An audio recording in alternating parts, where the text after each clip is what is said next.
Good evening, everybody. It's 5 o'clock on June 28th in the Educational Service Center boardroom. The purpose of convening this committee is for a reconsideration request that the West Bend School District received from Ms. Hager, who's seated to the left of me here. First goal is just to go around and introduce everybody who's on the team. I'll let you introduce your first and last name so I don't get any names pronounced wrong. And then if you could just share just your role in the district, parent, and so forth, and then we'll go from there. So I'm Tim Harder. I'm the Director of Technology, Libraries, and Career Education for the school district here. I'll be the committee chair for this, so I'll be the one communicating, putting out notes. If you have questions after we leave today, please reach out to me, and we'll go from there. So for this one. I'm Tyler Wood. I'm the assistant principal at Badger. I'm Jessica McChesney. I am a parent. I have two girls that will be at Badger next year, 1 and 7. My name is Grace King, and I am a 7th and 8th grade ELA teacher. I'm Jessica Tortomasi. I do reading intervention for 7th and 8th. Kim Christensen, district librarian. And I'm Carol Hager. I'm the person that brought us all here. We do have one committee member who is absent tonight, Dave Allman. Mr. Allman is the principal at Badger Middle School. Being summer, sometimes we're limited in when we can take off. So a couple of our committees, sometimes we'll end up with one person only filling in. He will get an entire packet. He will also watch the video from this evening. So it is being videotaped and live stream at that point in time. In your packet today, each committee member gets a packet along with Ms. Hager as the requester. We do have some committee norms in here, and these are just things that we want to follow in terms of our professional behavior as a committee. If you just review them and look through them, we are here to talk about the topic of the request. It's not about personal attacks. It's not about being inappropriate. We just want to be respectful of each other. We want to be active listeners, and we want to engage in the entire process. So I'll talk about the expectations of the committee. Those of you that signed up, I'll talk about that process in a little bit. You know that this is a 2-meeting commitment at that point in time. We have our second meeting set up for July 13th. There will be some homework between now and then as we go forward there. So we do have the committee norms, and I'll keep those up here at any point in time if we need to use them. The next pieces in your packet that you have up here are the is the board policy 361.1, which is a 3-page policy in regards to the selection of resources for the West Bend School District and the process that goes through. So to make sure everybody had a copy of that, and you can read through that and review that before our next meeting, that would be great. The second piece that you see on there starts with 361.1 AR in the top right-hand corner. And AR stands for Administrative Rule. And the administrative rule is written sometimes in conjunction with our board. It comes forward with a policy. Sometimes it's tweaked by administration. It's the step-by-step of what we do in some of our processes here in the West Bend School District. And so this AR follows along with policy 361.1. It talks about the different definitions of instructional resources. It talks about the criteria for selection of resources, talks about the process and responsibility, and then it gets into number 4 in there that talks about public complaint guidelines in the process if there is somebody who requests a review of our process. And really that's what we're in. And so to review that briefly, what that looks like, the first piece is a reach out to the principal or somebody in the district to understand if the solution is not found at that point in time. We have a multi-page form that anybody can request, and that's the next part in there that allows you to request a formal reconsideration committee on a resource in the school district, and that's what this team is here. That is typically chaired by myself, the person in my role, and our Director of Curriculum Instruction. However, our Director of Curriculum Instruction is leaving to be a superintendent in other districts, so it'll just be me chairing the committee. And then it's also made up of the group of people that you see around here. So we have site representative, a principal, and an assistant principal this time. Sometimes our student services director will sit here. Some other administrators and coordinators sometimes. Ms. Christensen, who is our library media coordinator. We have 2 teachers and a parent, and then if this was a high school book reconsideration or an instructional resource, we would ask for students. The selection process for the representatives of the teachers and the parent role is done. We send out a communication to all of the parents and the teachers. They sign up on a Google form. We then have a formal drawing. Ours was here the other day at 3 o'clock. We do a randomized drawing, and that's who we select and then notify at that time going forward. At times, we may have a non-committee member here just for note-taking and so forth, however, but with everything being on video, we don't have to worry about that. Really, the goal of this committee, between our 2 meetings and at the end of this, is for us to review the selection and reconsideration process, review or listen to the challenged material in its entirety. So there is a copy of the book for each of you. If you do have your own copy, you don't have to take it, but we provide that for you this evening. Check reviews to determine recommendations made by experts and critics. Invite the person requesting the reconsideration of a resource to discuss their challenge. So tonight Ms. Hager will be doing that later in the agenda. And then when we come back at our meeting on July 13th, as a team, it will be our job to identify strengths and areas of concerns around the resource that we are discussing, the 57 bus, and the fact that we need then to make a recommendation to the superintendent how we move forward at that point in time. If the recommendation is removal of the material, that still has to go to the school board. This committee does not have the right to remove materials from a curricular resource or a curriculum in the school district at that point in time. If it is kept, and that's the committee's decision, then there is an appeal process that the requester can go through, and that is laid out after this in the next page or so through this. Through this process, once a instructional resource is brought up for review and a decision is made, it is held for 3 years. And so it cannot come back for review at 3 point times, for 3 years, no matter which decision or recommendation is made at that point. And then it talks all the way through of going up to the school board if there is something removed and the school board's role in that process. So any questions about that in relation to our work this evening? I actually have on the committee, the Reconsideration Committee, what are district coordinators? Yep, so district coordinators, Ms. Christensen is one of them, so she's a library media coordinator. She's listed, is this her also as the district library? She's the library media coordinator. We have a literacy coordinator, that position is vacant, they just left to go to another district. If we were looking at a math material, we may have somebody who oversees math in a role of a coordinator and so forth. So a little bit more content experts. Program administrators, another level of administration in our C&I department. Same thing, if we were looking at a specific resource related to that, we would have them part of the committee also. Okay. The other question was, from when I printed out the 361.1 administrative rules, it looks like there's some wording that's different. And does that mean this was also updated on April 12th? Not just the Yeah, so the AR was reviewed to make sure that it met the right titles. So titles, we had positions that were listed that no longer existed in the district and so forth at that point. For example, the pluralistic nature of American society, I'm pretty sure that's not on mine. And that's something that's been up for review at the board and so forth at that point in time. But that was in April. Yeah. All right. So the request that we have this evening are to the district for Ms. Hager is the book called the 57 Bus. The 57 Bus is a choice book that a student can select with parent permission as part of the literary nonfiction unit in grade 8 at Badger Middle School. So at this time, Ms. Hager, I will turn it over to you to address the committee about your concerns around this resource.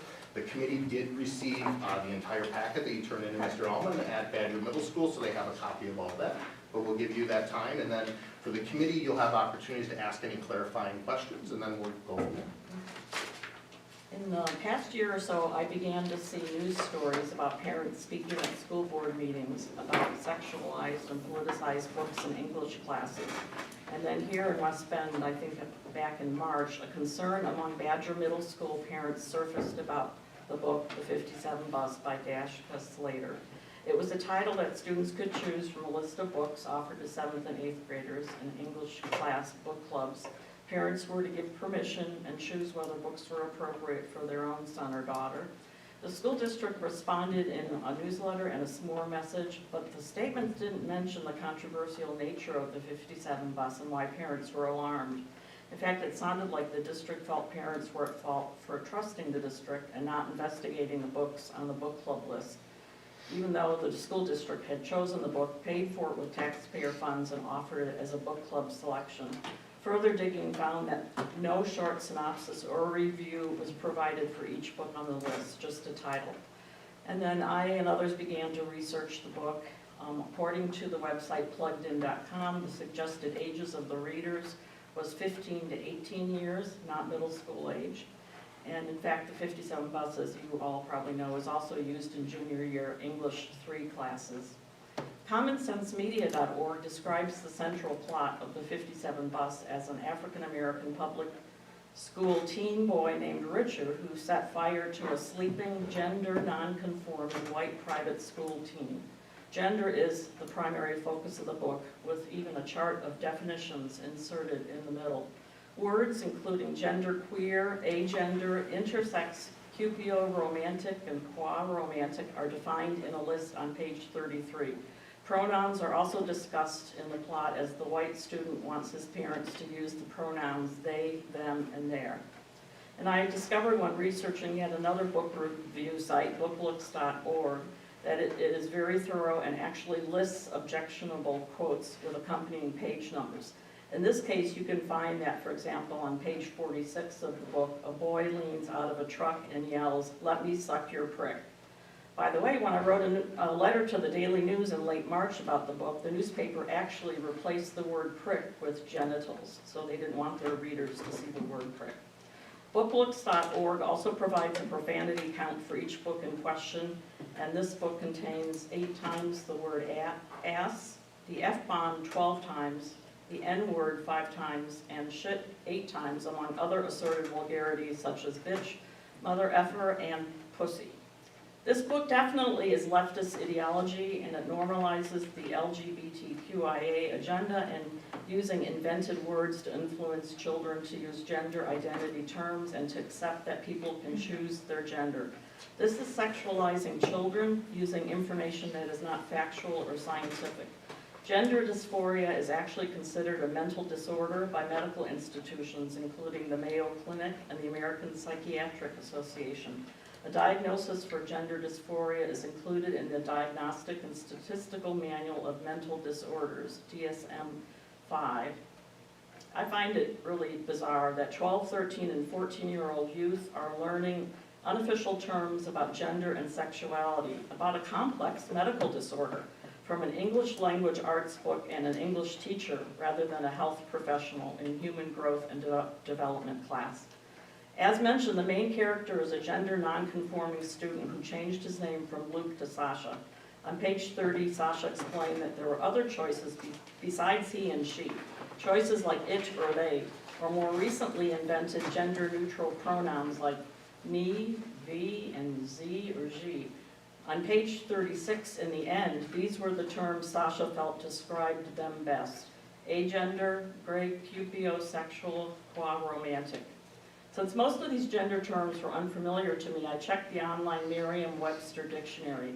The gender-neutral pronouns that Sasha mentions in the book are not in the dictionary, like me, v, z, and g. Other words that are not in the dictionary are gray, cupiosexual, gray sexual, cupio-romantic, hetero-romantic, pan-romantic, bi-romantic, and qua-romantic. Obviously, the 57 bus is obsessed with gender identity. And then I've got a list of quotes here. And for example, before puberty, her physical body didn't seem to have that much to do with who she was. But now being a girl was like being stuffed into a heavy, constricting costume. I think I might be transgender, she whispered to her therapist the next week. Another student, Andrew, I'm transgender, he said. Andrew wouldn't tell his parents he was trans for another year. For a while, he convinced himself that being a girl would be okay, that being trans was just too hard a life. And then there's a chapter called, How Do You Know What Gender You Are? And a conversation between Sasha and Andrew. Andrew, Sasha said, I don't know if this is rude or not, but I was wondering how you realized you were a guy. I just knew I wasn't a girl, Andrew explained. I just knew that was not who I was at all. Even though he'd started high school as a boy, his trans status was a topic of constant rumor and gossip. I just rolled with the fact that Sasha was agender, Tia says, and more the pronoun he felt wrong. I don't want for people to think of me as a he, and when they say he, not only does it reinforce in their brains that I am a he, it also reinforces it in the brains of the people who are listening, Sasha explains. In another scene, Sasha was confronted with going to the restroom. Sasha surveyed the two options, men and women, and he walked back to the car. "There's no bathroom for me," they said, climbing into the back seat. 3 years later, Carl's classroom included a boy who sometimes liked to dress as a princess, and a girl who talked about maybe being a boy someday. "Turned out Sasha was right," Carl said. "Kindergartners don't want to be pigeonholed." Further about the kindergarten classroom, there was a clipboard marked girls. The other was marked boys. "What about the kids who aren't either one?" Sasha asked. "Which clipboard do they go on?" Nemo identifies as gender fluid. "To me, gender fluid means I have the potential to be anything, any gender at any time," Nemo explained. "I can be male, female, masculine, feminine, neither, both." Like Sasha, Nemo uses they and them pronouns. Sasha and Nemo knew each other from the school's queer club. "I'm aromantic," Sasha explained, "so I don't really do romantic relationships. And I'm asexual, so I don't do sexual relationships," Nemo said. Inside the courtroom, reporters discussed the best terms to use when describing Sasha. Gender fluid, gender queer, gender nonconforming, agender. And then Sasha later said, "What I want is for people to be confused about what gender I am." Then later on, he was happier now than he'd been before he transitioned, but he still yearned for something else, someplace outside of gender. "Actually," he said, "I'm starting to identify a little bit as, I don't even know the word I want to use yet. I like androgynous, I like gender queer." And then I've attached the chart that is in the book that lists all the different kinds of gender terms.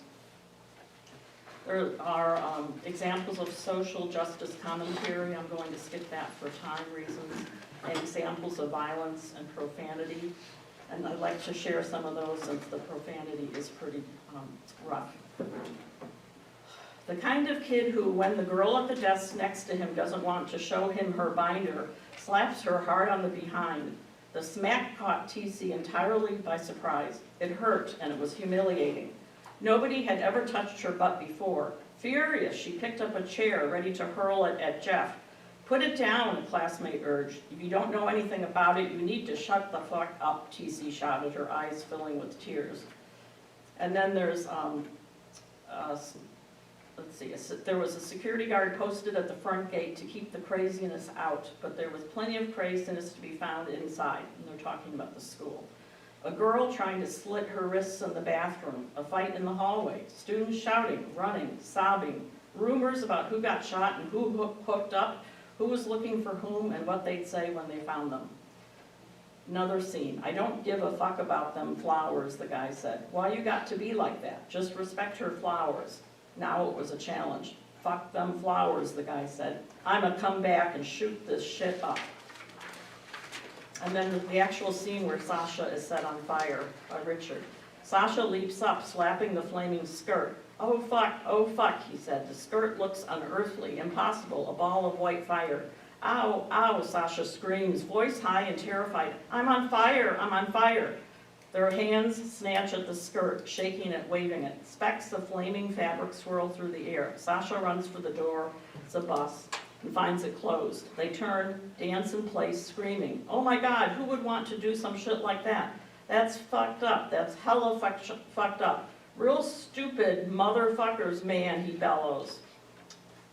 Some more profanity. "Whoa, nigga, you said hey," Jamal echoed, screaming and shit. Nigga, you just broke my neck," Lloyd yelled. "Damn pussy bitch, fuck."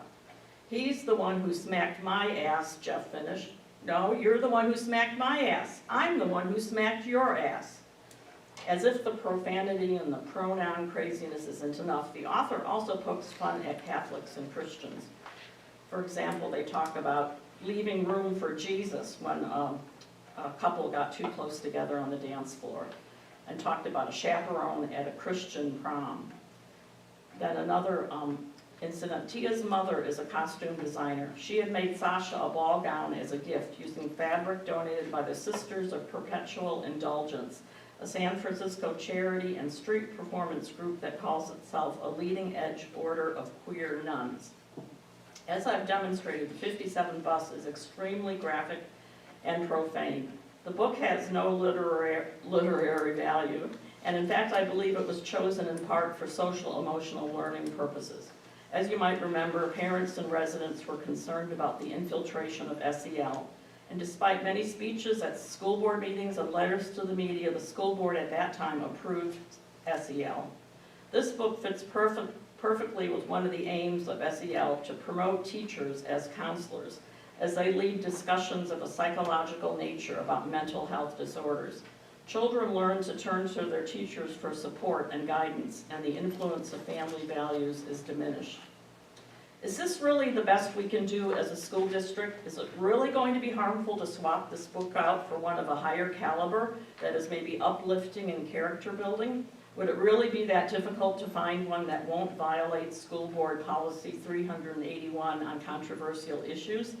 This policy calls for these points, that the school district should deal with controversial topics impartially and objectively. Topics should be handled according to the range of knowledge, maturity, and competence of your students. Have teaching materials dealing with all possible aspects of the topics available.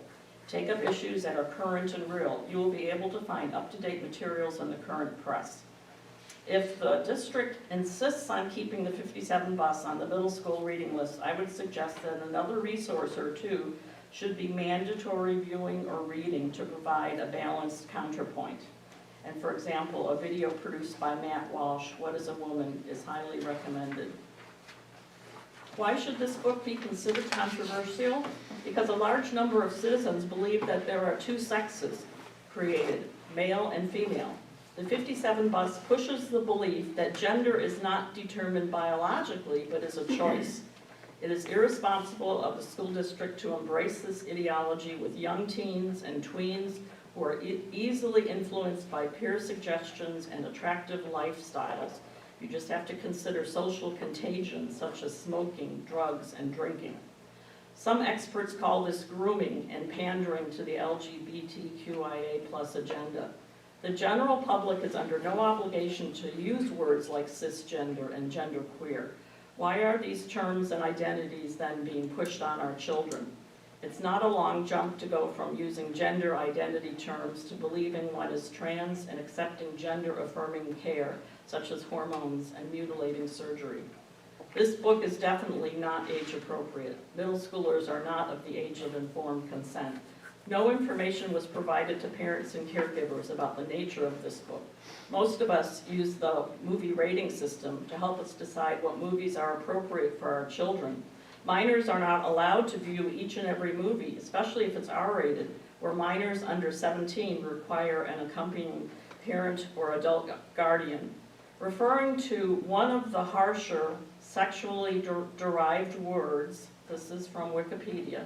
Wikipedia states, more than one occurrence of a sexually derived word, more than one occurrence will usually incur an R rating, as will the usage of such an expletive in a sexual content or context.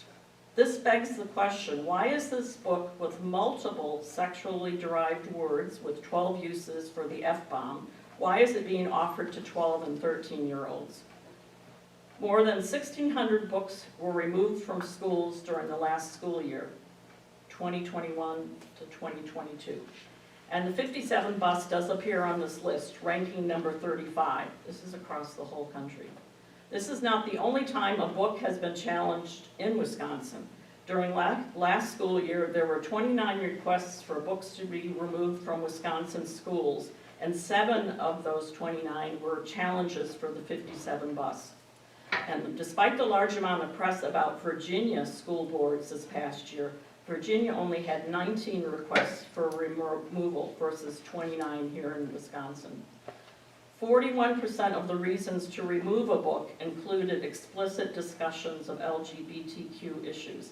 This is according to an organization called PEN America and an NBC News story. This is not a challenge asking for library books to be removed. This is not book banning.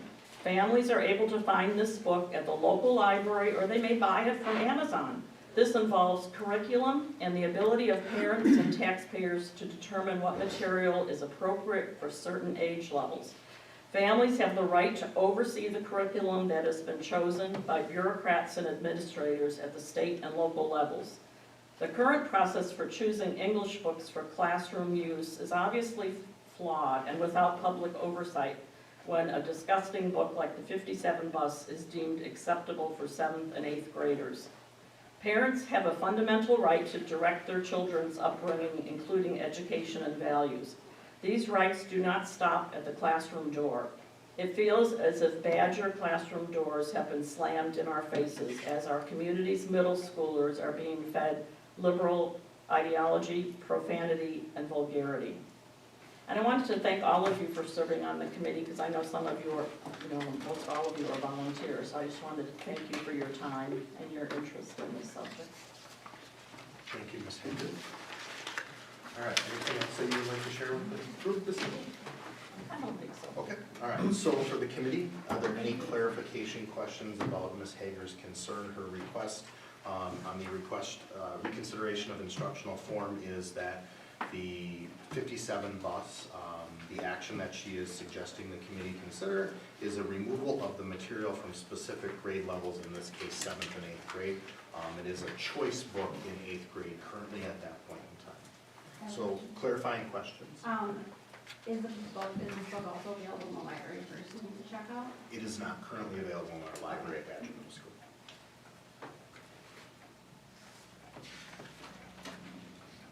You said it was 8th grade, so it would be 13 and 14 now, right?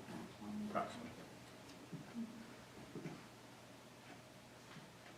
You had mentioned that, the talk of religion in here was bothersome. I just want to clarify, is it in the response to how they were talking about the, chaperoning, or was it when,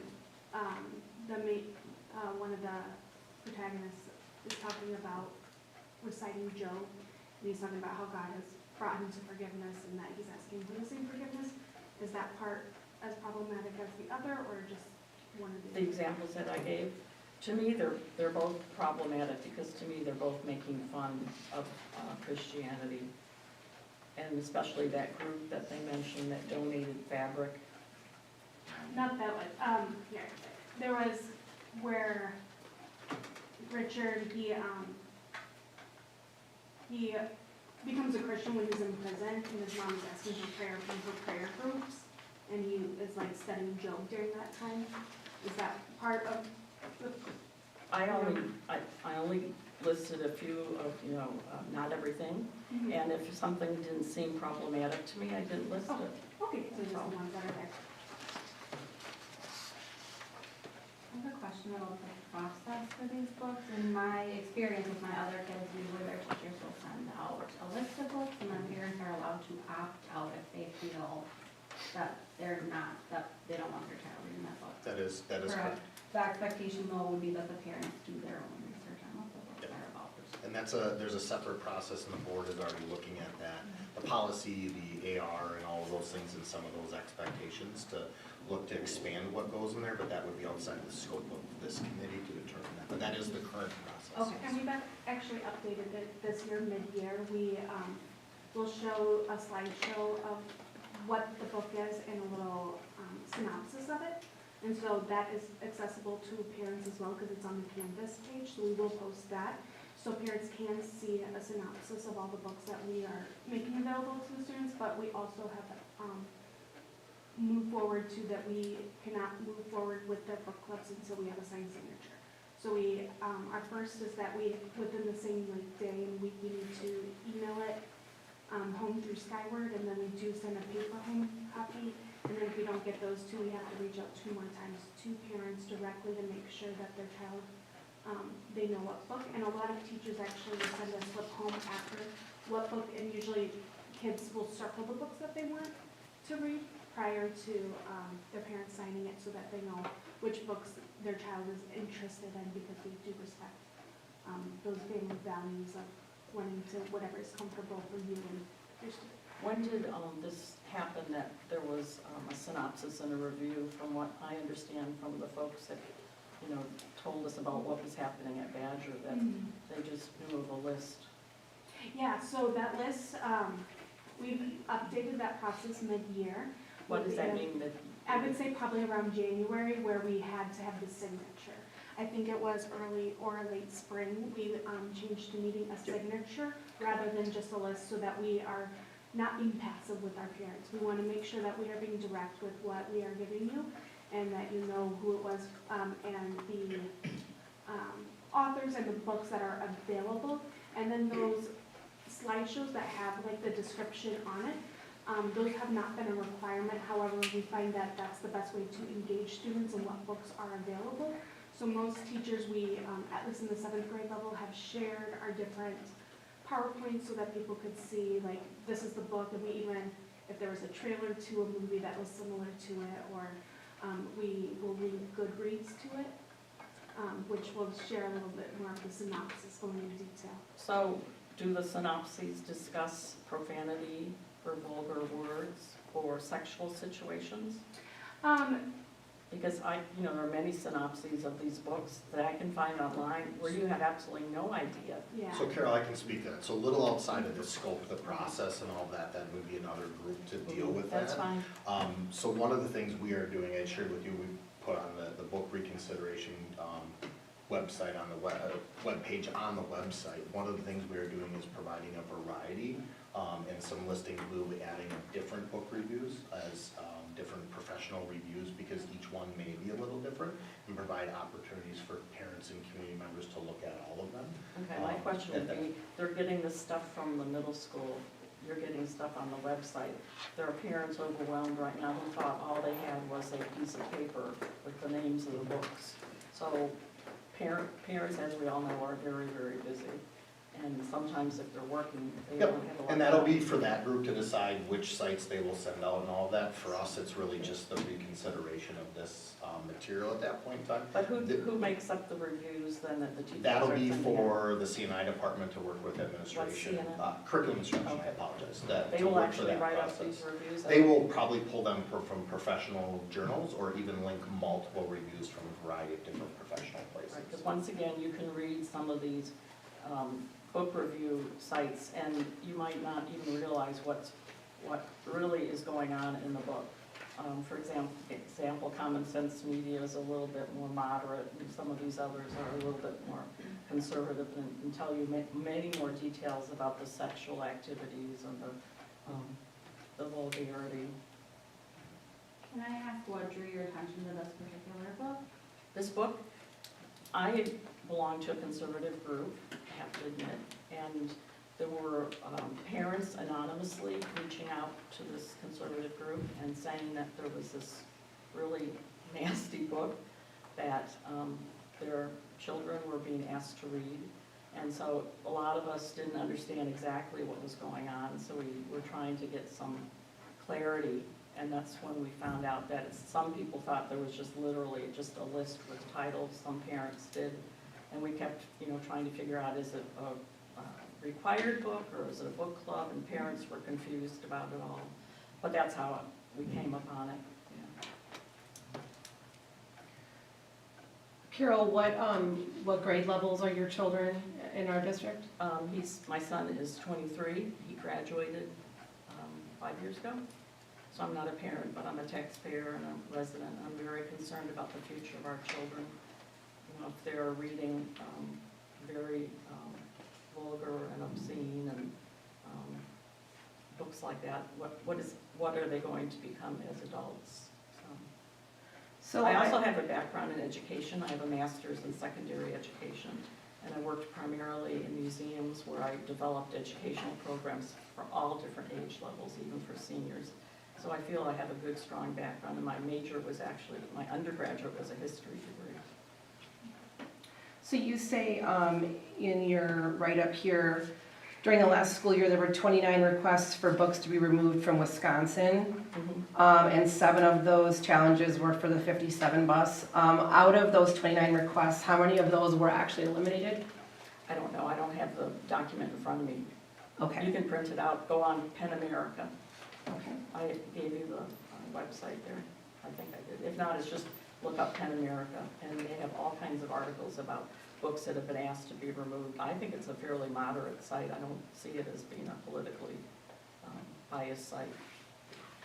And then you also say, this begs the question, why is this book with multiple sexually derived words, 12 uses for the F-bomb?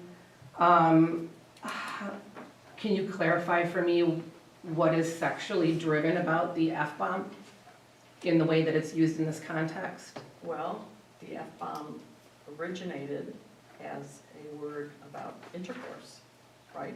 Right? So you're saying that that word is perfectly okay as long as it doesn't mean I'm going to do that to you? No, I'm just clarifying what is your connection with sexually driven, because it's not used that way in the book, so that's why I'm asking.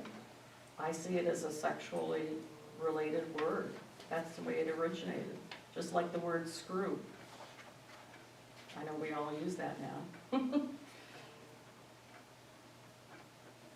It's mentioned in here that the 57 books is also used in junior English, and I know your petition is just for 7th and 8th grade. I mean, do you feel that it's appropriate for that level? Is it still appropriate for an older teenager? It's just this specific age I that you're concerned about? personally feel it should be college level. It should not be for minors, but that's my personal opinion.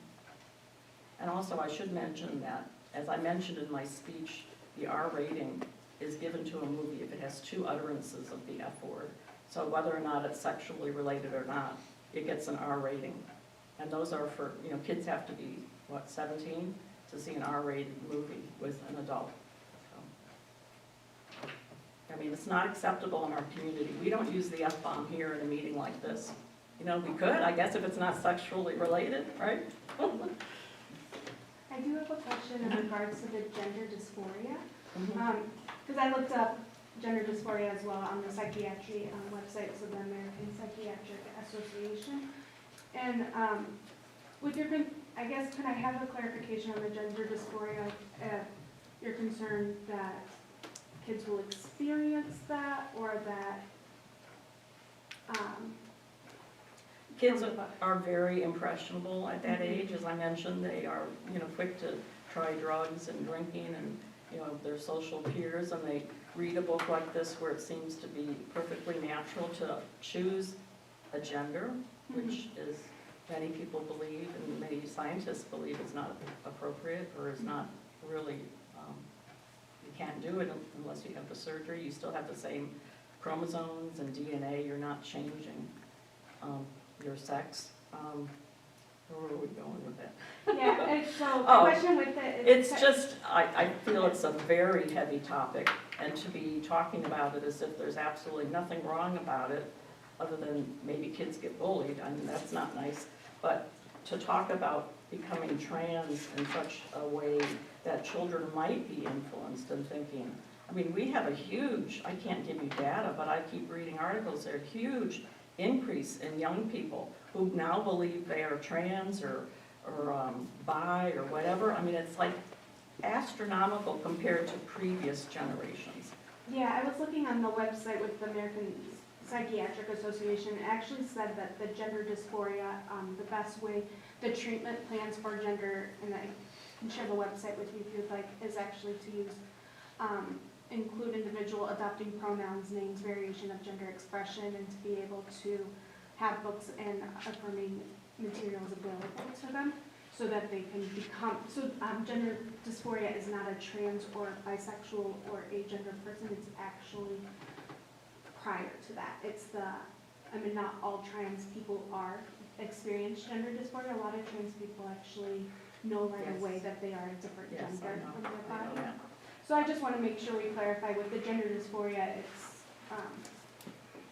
that isn't really present in the book, and the treatment for it would actually be keeping this book available to our students so that they see And their that voices. includes self-esteem, and we have had lots of issues with esteem, giving ribbons to kids for not winning races or whatever, and this is the same thing. To me, I see it as, we should not question their desire to use me and V and Z, because we want to give them self-esteem, we want them to keep them, happy. Well, there are many people who believe that you cannot change your gender, and that we shouldn't go along with somebody's desires.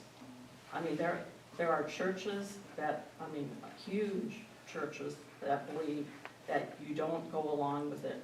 And you use love, and it depends upon who the person is, but if it's somebody close to you, you don't coddle them, you don't use those words. That's just where I come from, and there are a lot of people I know that feel the same way. Absolutely, and one thing that I even put in my I have a brochure that kids get on the first day.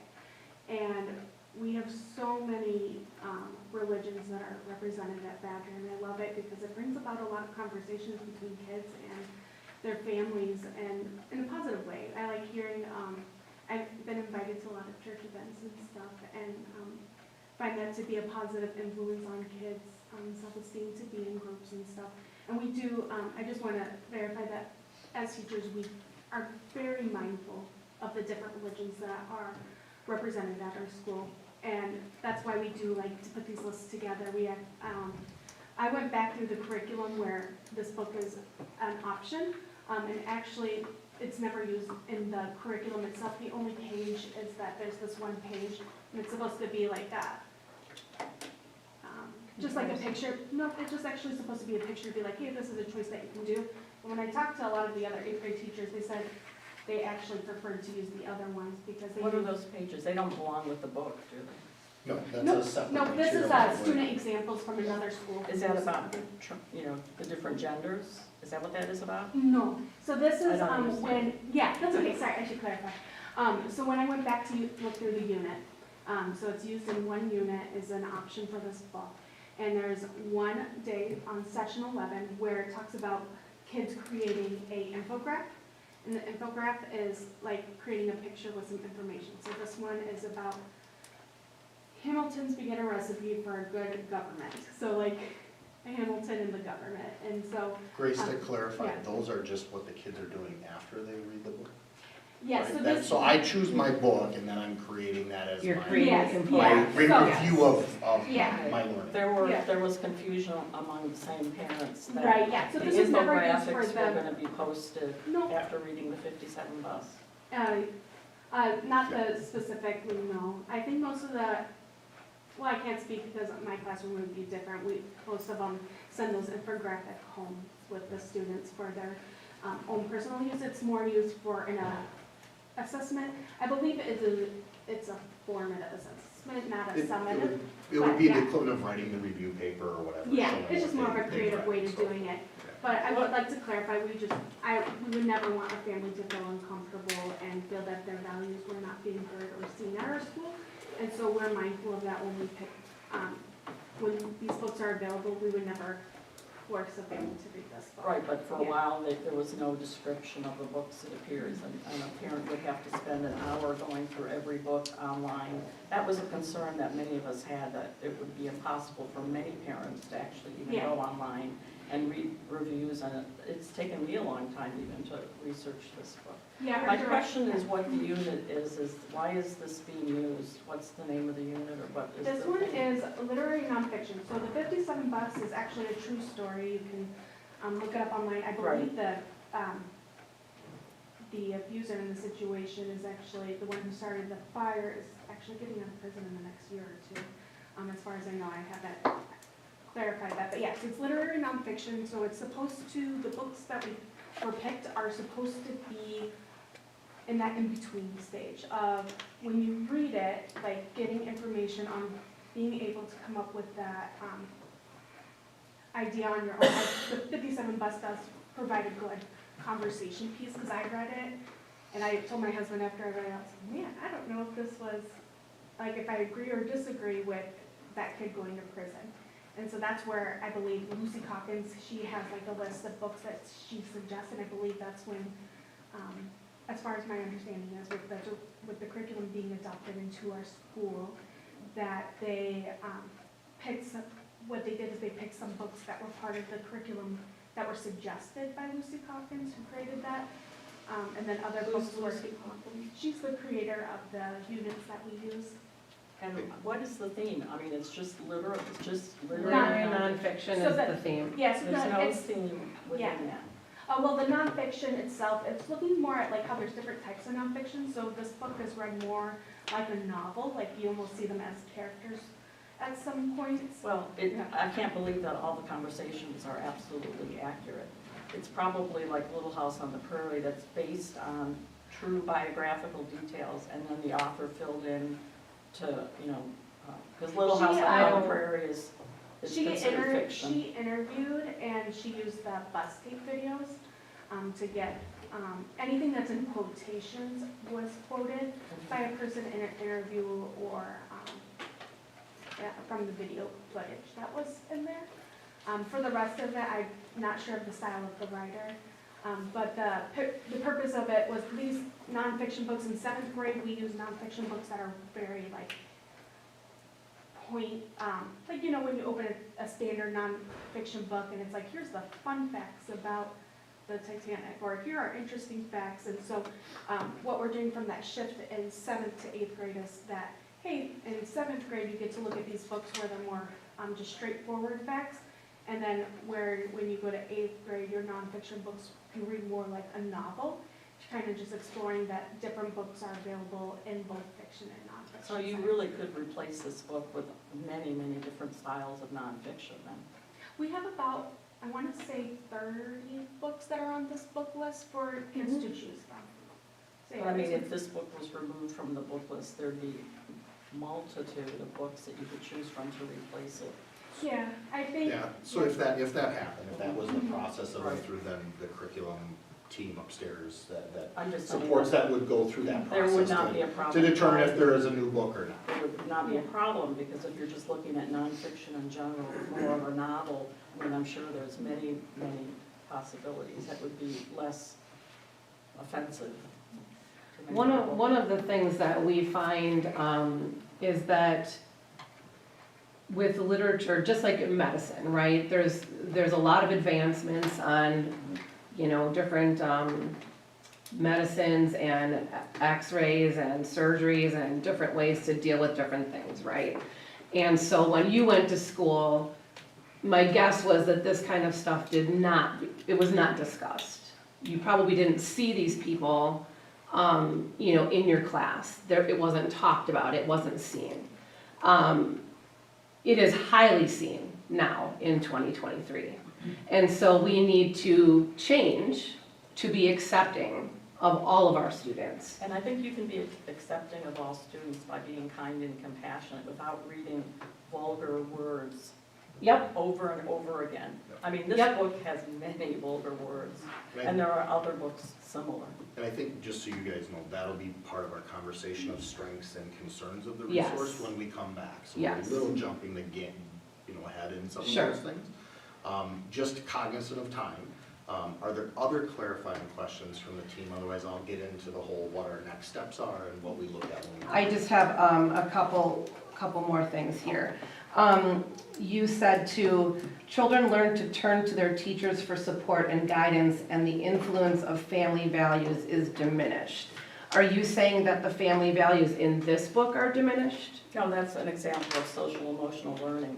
That's one of the tenets of social emotional learning, that is why people criticize social emotional learning, because it's constantly pushing the child towards people in school, or maybe somebody at the Boys and Girls Club or whatever. It's pushing kids to look for support and help when they're having problems, rather than turning to their parents. That's a key thing that has been shown to be a fact in social emotional learning. It is a Marxist ideology, and it's trying to break up the family. So that's more of like an ideal, would be more with SEL rather Yeah. than this. I'm just saying that I think that this Because you did mention something about, you said you believe that it was chosen in part for social emotional I think it learning, which was, is. because it's it kind of completely fits that separate. mold. It's completely Can I just separate. piggyback off Yeah. your question, because I noticed that as well. Yet your other point was that parents don't have enough time to research these Right. books, and I feel like, can you clarify that? Are we wanting our kids to turn to us and that we can take an active role as a parent? Or are we wanting our teachers to do all the legwork? No, ideally, I think the family should be more involved, and I think that's part of our cultural problems too. that you probably don't see families stepping in and coming to you for help or for asking, you know, how can I help at home or whatever. I'm sure that's part of the problem. But we'd like, you know, ideally it'd be great to have families do the research, but just what we heard was it seemed like they were confused about how they were supposed to choose these books, and they were coming to our group for help. You know, they thought the book was not right for their children, and maybe they were guilty of not researching it and just signed off on it. So, no, I'd love to have families get more involved, but unfortunately, I think because of things like social emotional learning, a lot of things that used to be taken care of by families are now being taken care of by the school, whether it's free breakfast, free lunch, soap and shampoo being given to children.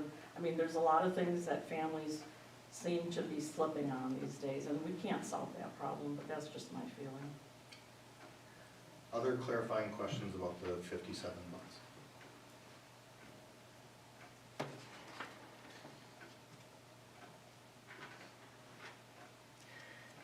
You mentioned throughout your piece, you know, there's a large number of citizens, there's a large number or many parents.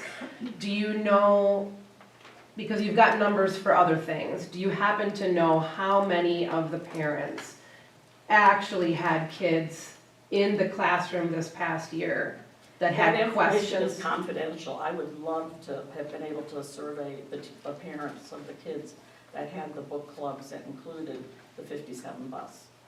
But that information is confidential. And you don't have to share anything specific, but some of the parents that have objected and contacted you, did any of their children read this book and come home and were upset, or did anybody share that with you, that it was something personal from one of their I children? never heard, I never got that kind of detailed information, just that the parents were upset about the words that were in the book.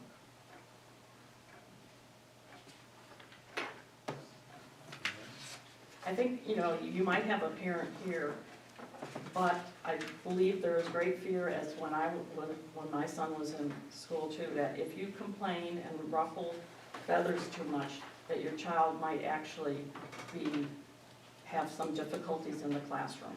And I'm not accusing any of you as teachers, but there's that feeling among parents that if they complain too much to a teacher, or they go to a principal and complain about something, that's why you don't see parents here. They're afraid that their children there will be repercussions or retaliation taken out on them. I have never felt that as a parent. That's just for the good. record. Well, that's good. All right, so I think we have questions clarified. To talk about next steps, if we go back to that policy, we really have E and F left to do. Under number 2, the Reconsideration Committee shall identify strengths of resources and areas of concern. And then this group will need to make a recommendation to the superintendent.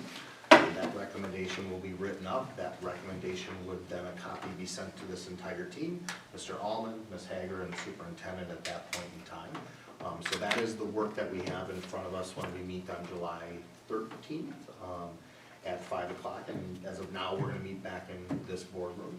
Again, if that were to change, I would let you know. Between now and then, you've been provided a copy of the 57 bus. Grace, I see you already have a copy, so if you don't need a copy, feel free to leave it. I will mark it off the list at that point in time. Ms. Hager has provided, I believe, 2 or 3 review websites as part of your package. 3. When I went through that, I asked that you go out and look at other professional journals and other different pieces that you have, and really then come back to prepare to have the conversations around those strengths of the resource and the areas of concern, and then we will move forward with a recommendation. The policy does allow for a minor consent in there, so if we have a group of the committee who says one thing and we have a smaller group who says another, we can have a split and then both get written up at that point in time as that gets sent to the superintendent. So that both sides are documented properly. I just have a quick question about timeline. Will the board vote on this before the school year starts? So it depends upon what happens. It all depends upon the process. We make a recommendation to the committee, or to the superintendent. If it would be to remove, as Ms. Hager has asked for, then that would proceed through the process through the school board. They go to the curriculum committee first, up to the school board. They typically meet once a month for curriculum committee, twice a month for school board, so that process would happen at that point in time. If it stays, then Ms. Hager has the ability to then appeal that to the superintendent. So there's different timelines based upon where this may end up If going. it So, gets appealed, then is it just taken out until the appeal is nope, completed? it stays as is currently the way that the process is written. You do have some time, I don't believe this is the first unit or two in the school year anyways at that point, so. And then we will come back, we will have that conversation at that point in time. If you have questions for the committee, Ms. Hager, you as the requester for us to reconsider this during that time, please feel to reach out to me. I'll be in the office for the most time, I'll have a day or two vacation in between there, and we'll go from there. But I thank everybody for coming.